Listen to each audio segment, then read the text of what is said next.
ঈদ চলে এসেছে, দেশ জুড়ে উৎসব, শপিং মল ভরা মানুষ, ফেসবুক ভর্তি গরুর ছবি, কারোর নতুন জামার ছবি, সবাই ব্যস্ত ঈদ নিয়ে। আর ঠিক এই সময় এই দেশেই শত শত বাবা মা তাদের সন্তানের কবরের পাশে বসে আছে। 500+।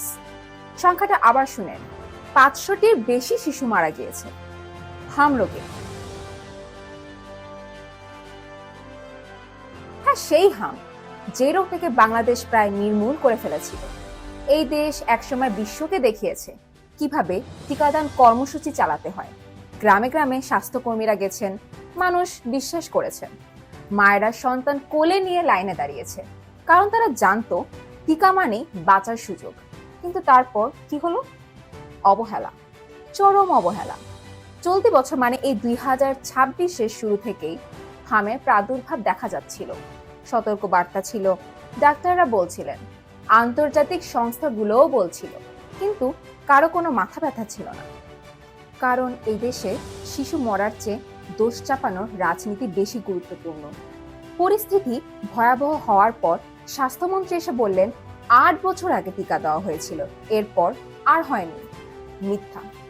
সরকারের নিজের তথ্যই বলছে, সম্প্রসারিত টিকাদান কর্মসূচির হিসাব অনুযায়ী 2017 থেকে 2023 সাল পর্যন্ত 12 মাস বয়সী শিশুদের হামসহ নানা টিকাদানের হার ছিল সর্বনিম্ন 89% এবং সর্বোচ্চ 103% বেশি। এর মধ্যে সর্বনিম্ন 89.4% ছিল 2018 সালে, আর সর্বোচ্চ ছিল 2022 সালে 103.6%। কিন্তু 2024 সালে এই টিকাদানের হার কমে যায়, নেমে আসে 86.6%। আর গত বছর অর্থাৎ 2025 সালে এই হার আরো অনেক কমে গিয়ে হয়ে যায় 59.6%। অর্থাৎ নিয়মিত টিকাদান কর্মসূচি চালু ছিল এবং টিকাদানের উচ্চ হার বজায় ছিল অন্তত 2023 সাল পর্যন্ত। মানে টিকা কার্যক্রম চলছিল, ভালোভাবেই চলছিল। কিন্তু 2024-এ এসে এই হারটা কমে গেল, 2025-এ এসে ধসে পড়ল, 59% নেমে গেল টিকাদান। মানে কি? মানে লাখ লাখ শিশু সুরক্ষার বাইরে চলে গেছে, আর আজ সেই শিশুরাই মারা যাচ্ছে। তারপরও লজ্জা নেই কারো। উল্টো কি করা হলো জানেন? এই তথ্য প্রকাশ হওয়ার পর স্বাস্থ্য অধিদপ্তরের ওয়েবসাইট থেকেই টিকাদানের নথি সেটা সরিয়ে ফেলা হলো, মানে প্রুফ সরিয়ে ফেলা হলো। কেন? আবার একটি গ্রুপ প্রকাশ্যে বলল যে দেশের 55% মায়েরা নাকি বুকের দুধ খাওয়ায় না, তাদের ফিগার নষ্ট হয়ে যাবে বলে। এর ফলেই নাকি শিশুরা অপুষ্টিতে ভুগছে এবং হামে মারা যাচ্ছে। জি হ্যাঁ, ন্যারেটিভের রাজনীতি। কিন্তু এসব মিথ্যাচারের রাজনীতি কি আসলে এই মৃত্যুকে থামাতে পারবে, নাকি ভয়ঙ্কর সত্যটাকে আড়াল করতে পারবে?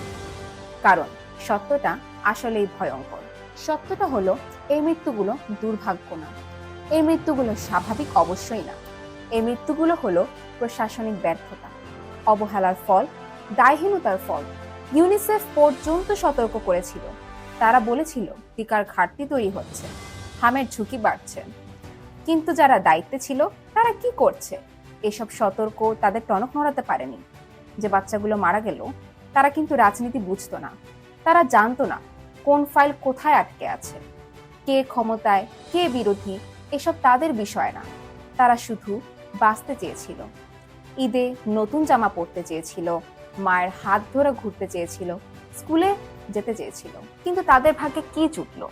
জুটলো অক্সিজেন মাস্ক, হাসপাতালের বেড, আর দিন শেষে সাদা কাপড়ে মোড়ানো লাশ।